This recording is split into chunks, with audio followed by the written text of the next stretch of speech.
Welcome back to Two Trees in a Pod with Alyssa and Sam, where we talk about all things life and relationships and tie it back to faith. I'm Alyssa. And I'm Sam. And today we are excited to talk to you about boundaries. Let's get into it.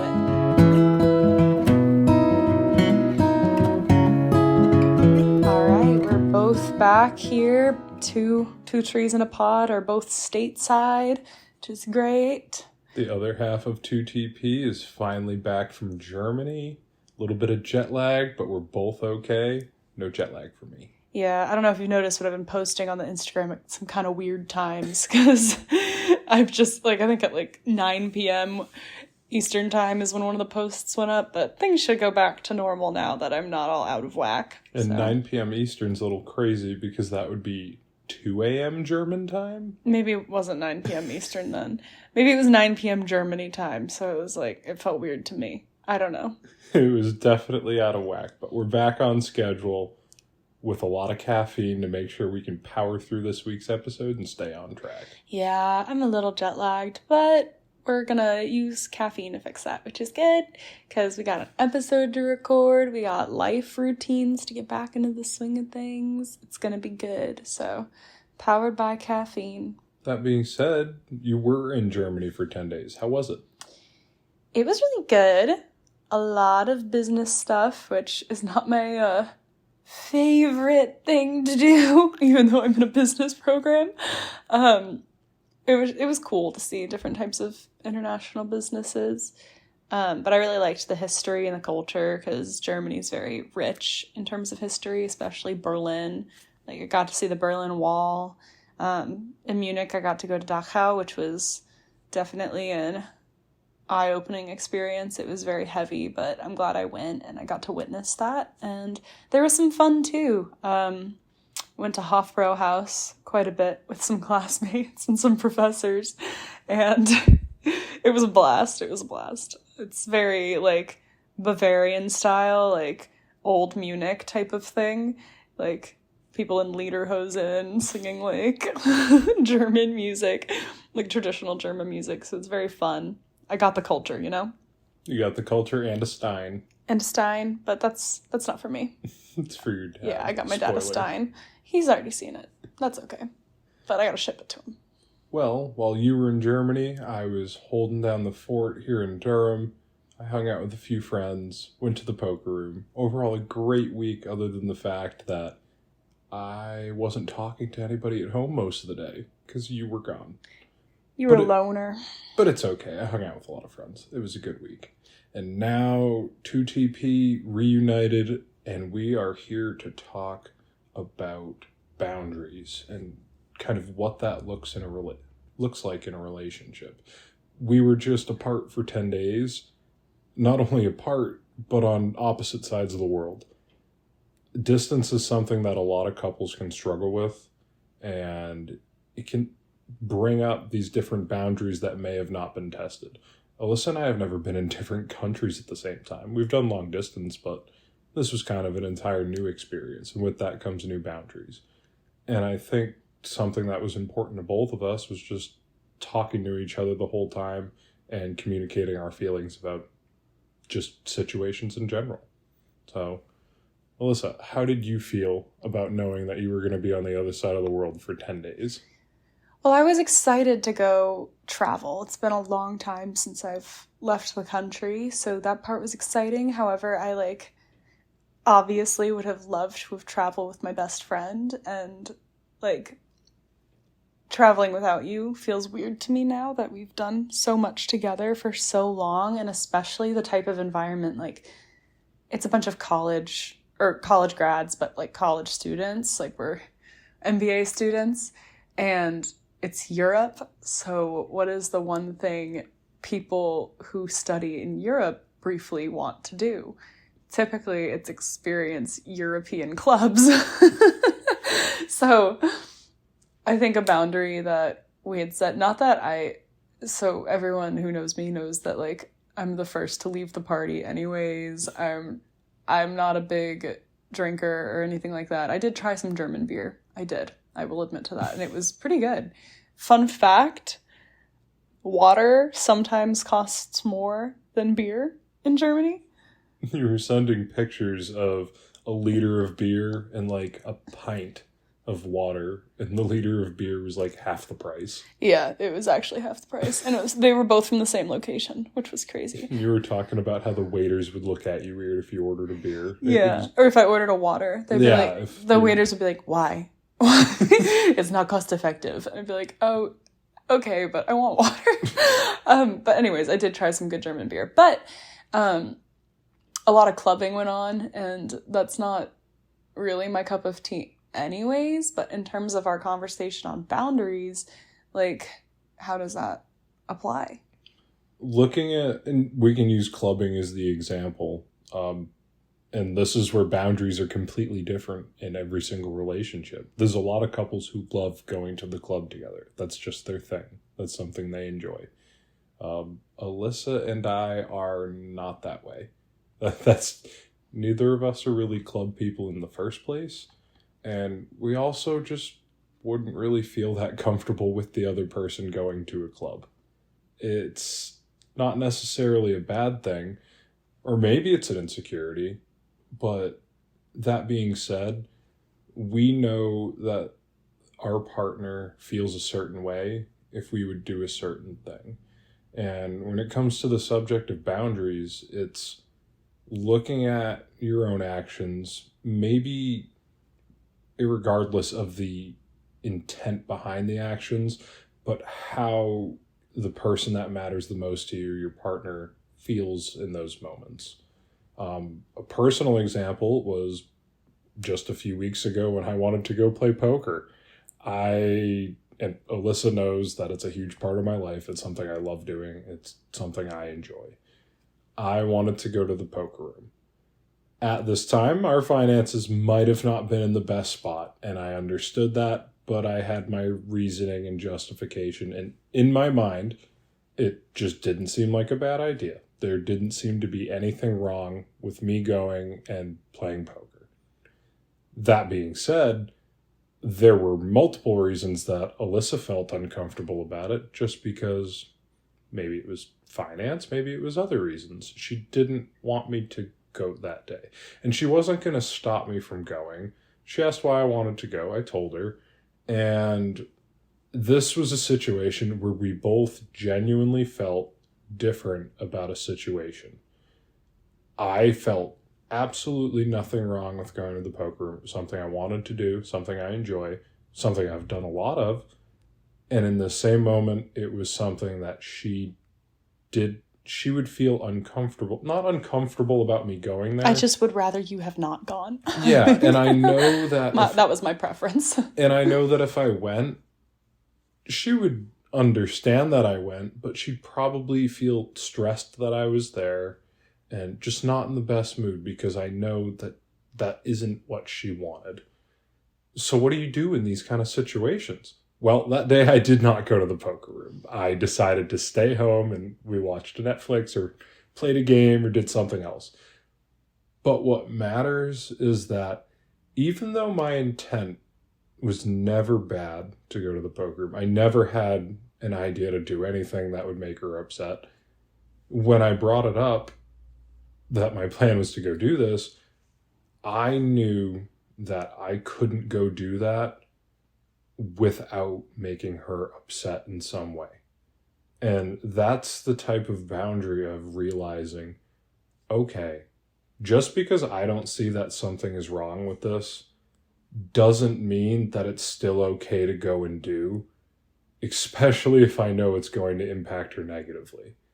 And I think that goes with, just because I didn't tell Alyssa to go to any clubs in Germany, I mean, realistically, I didn't have to. It's not really the kind of thing she enjoys doing in the first place. I'm not a big dancer, guys. Or a drinker. So what do you do at a club? You drink and you dance. So as much as I wouldn't want her to go, she also understands that, well, that's not the kind of environment that I would want to be in, and she'd know that I'd probably be worried or stressed that she'd be in that environment. And to clarify, you wouldn't necessarily be worried about me, like, cheating on you or anything at a club. You were worried about, like, my safety. Yeah, it's not that you don't trust me. At least that's what I think. It's not I think you're going to do bad things. It's not a healthy environment. Well, and you don't want for us. You don't want bad things to happen to me. Exactly. Especially because I was across the globe, and it's not like I could call you and be like, "Hey, can you come pick me up?" Yeah, exactly. I'm in a country where not everyone speaks English, and I'm with a bunch of people who I do know decently well, but, like, obviously no one's looking out for me like you or, like, my close friends are, and it's such a big group that it's easy to get lost within the group, even though I am pretty tall. So I am hard to lose. But yeah, I did not go clubbing in Germany. Though I have no regrets about that. And this is where it's like boundaries are completely different for every single couple. So writing a one-size-fits-all solution of, well, this is how you set boundaries and this is how you do things, it's a lot more fluid than that, and it's completely unique to each couple. It's these things will make her upset, these things will make me upset, and what matters is that we communicate these feelings to each other, and then when we go to do actions and do things, to take those feelings into consideration. I think something that's important is, like, understanding where your partner is coming from, because, say, like, with the poker example, you just wanted to go play and have fun because it's your hobby, and if I were to just say, I don't want you to go, like, and you making no attempt to understand why I feel that way, like, that would probably cause some conflict, because you just are thinking that I don't want you to go for whatever reason, but you don't get why. So it also comes from making an effort to understand why your significant other feels the way that they do about things. Like, I mean, I don't even have to ask why you don't feel comfortable with me going to a club, but, like, alone. But, like, we did talk about why I didn't feel comfortable with you going to play poker that day, and it's really just because we had a conversation about our wedding budget, like, 2 days before, and then and so we had just talked about saving money. So in my mind, I was like, wait, what? And then you were like, okay, I get why you feel that way. Like, I do understand where you're coming from. Like, I disagree. I don't think that it's out of budget for us, but I won't go. Exactly. And that right there, we were at a situation where we fundamentally disagreed. I wouldn't call it fundamentals. Was that really a fundamental? Okay, I guess not. But, like, fundamentally, at your core, you morally didn't align. At my core, I truly believe that there was no issues with me going to play poker that day. We've talked about it plenty. And on your side, you 100% believed there is not a single reason that I should be going and playing that day. That's okay. And it's more than okay that we both had those opinions. But how we respond to each other is the difference maker. And, like, is this going to be an explosive argument, or is it just a nice, healthy boundary to set down, and now we can just go on with our day? Yeah, I could easily say, oh, well, I don't see an issue with it. I'm just going to go play. And then I get back later. Maybe I won. Maybe I lost. Both scenarios, it's I won. See, Alyssa, it's not that bad. I can go play and there's no problems. So now, even though no negative outcome came that she was worried about, her opinion feels invalidated. It doesn't seem to her that I care about where she's coming from. And on top of that, there's no real good that came out of that. Maybe a short-term financial benefit. And that's if it goes good. If it goes bad, it can go the other way. I lost money. I come home and Alyssa's like, I told you I was right. Yeah, that's when you get into the I told you so's. It would be like setting us up for failure. It would be setting us up for a fight. And then I also would feel like you disregarded my feelings if you went anyway. So even if you disagreed with me. So yeah, I think that was a good example of us having, like, a good conversation with, like, a boundary. Do you have any other examples beyond clubbing and poker? I mean, there isn't a lot of scenarios between the two of us because we get along so well. We it is kind of rare. We haven't had a ton of outright disagreements, But there have been a lot of points, especially over the last year, where we've had to make some really big decisions as a couple. I mean, I basically left and lost my previous job so we could move up here to New Hampshire together. Now, we were always on the same side of this. Alyssa was exploring, do I continue my education and play more volleyball? Do I go right into the workforce? What's the best decision for us as a couple? And there were some times where, when I was unemployed and money wasn't doing the best, she would take a lot of that situation and put it on her actions. And that's where I would come and say, this wasn't your decision. This was our decision. So maybe a little off topic of boundaries, but I think boundaries are a great transition into approaching in a relationship, a partnership, and how decisions aren't separate. They're together. So It's always my decision to not go to the poker room wasn't just for your benefit. It was for our benefit as a couple by allowing you to set that boundary of your feelings and staying within those boundaries to not violate your trust or violate how you were feeling. because it's not me versus you, it's us versus whatever situation we're tackling. Like, we're not battling each other here. When I say, like, I don't want you to go to the poker room, it's not, hey, Sam, I don't want you to have fun. It's, hey, let's try to put a little bit more of that money towards something that we want, like we just talked about saving for. That's the perspective I was coming from. And your perspective was, oh, hey, she's upset. We're going to be a much happier couple if I don't keep pushing this. And so then we both were happy in the end, even though, like, you could look at it from an outside perspective and have it be like, oh, I lost the argument.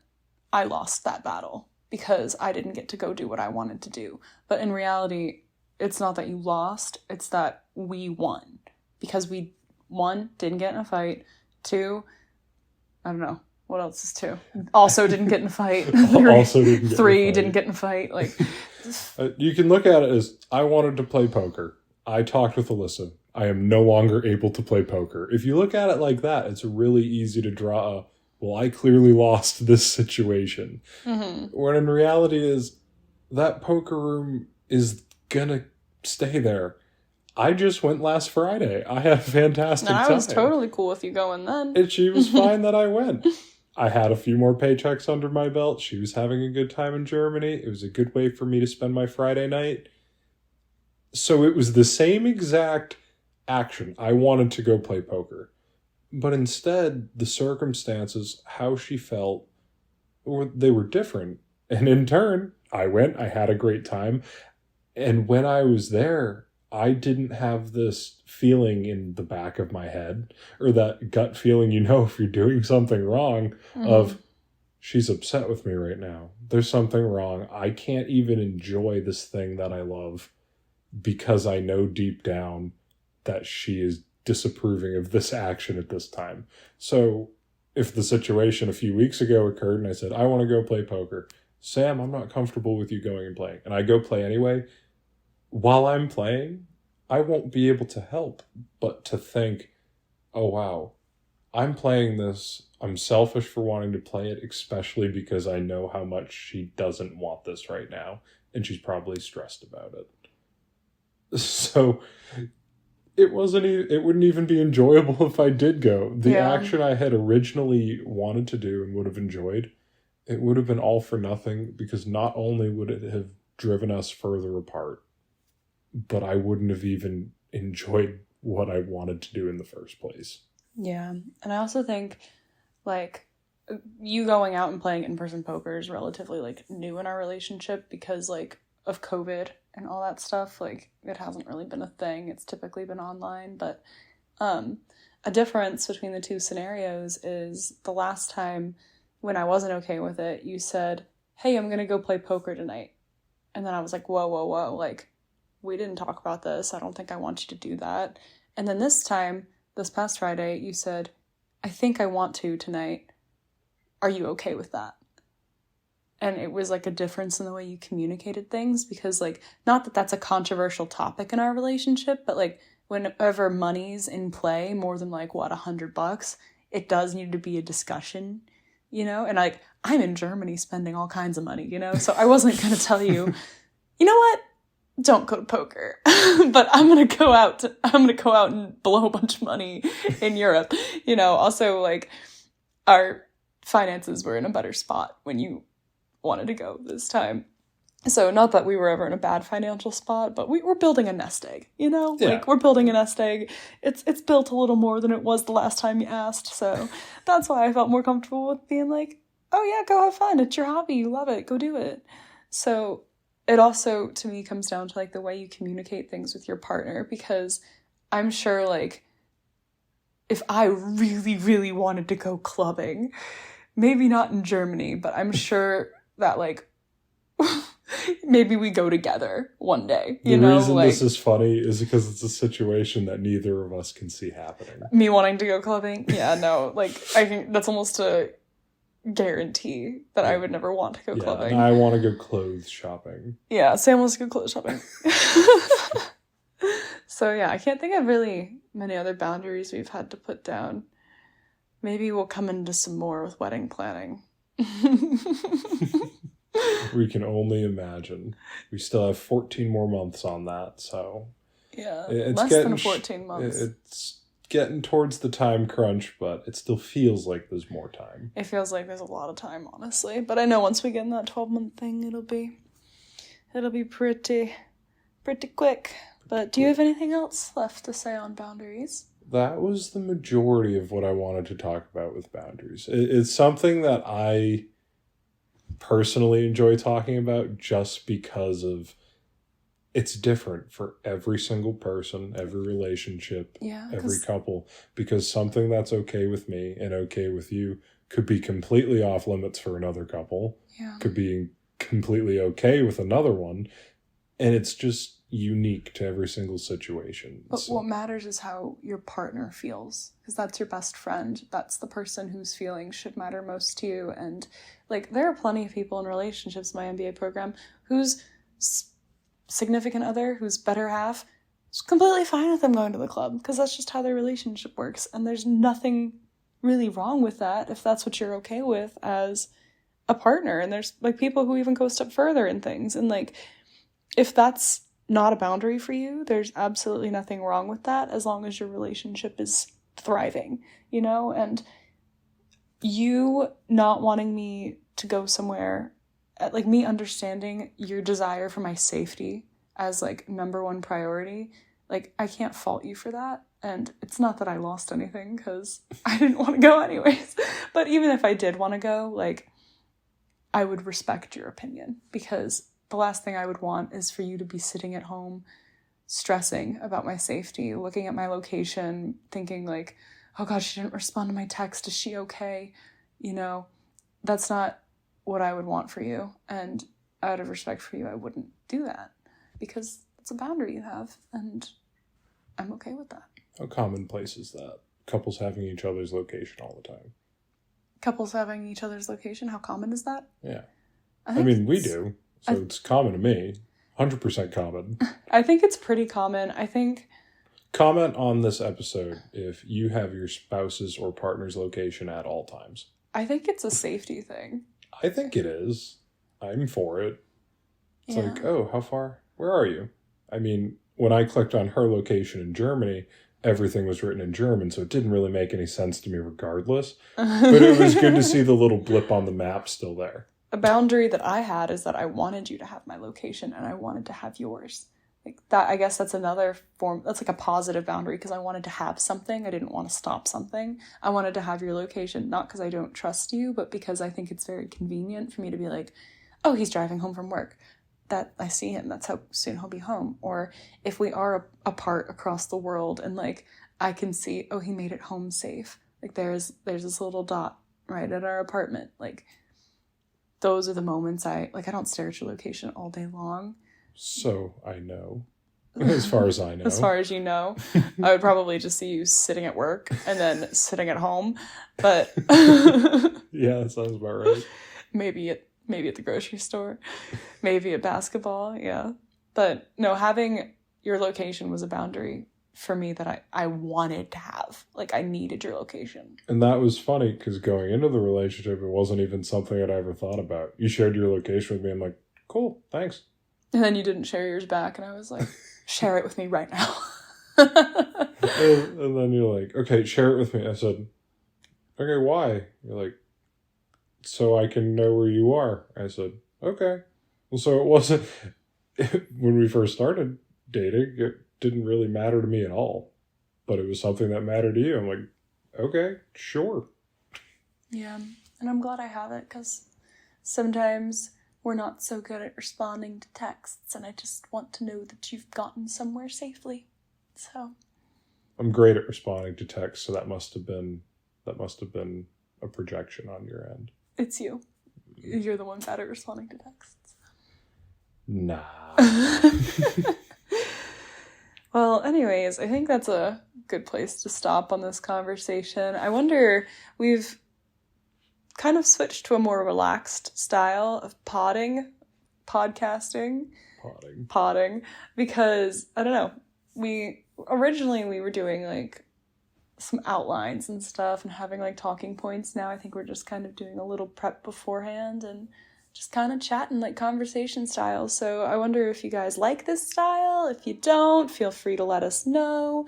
But yeah, sorry about any background noise you might be hearing. People are moving around in the hallway. The downside of student housing. Is that other people do live in the building. So true. But anyways, next week on Two Trees in a Pod, to be determined on what we'll be discussing. Mystery episode. Just going to have to listen. You're going to have to wait and find out, but we hope you enjoyed our discussion on boundaries today. And yeah, let us know on Instagram or in the Q&A section what you thought of the episode, any boundaries you might have, or maybe if you disagree with us on anything. We would love to hear your opinion. And thanks for listening. Stay blessed. See you next Tuesday.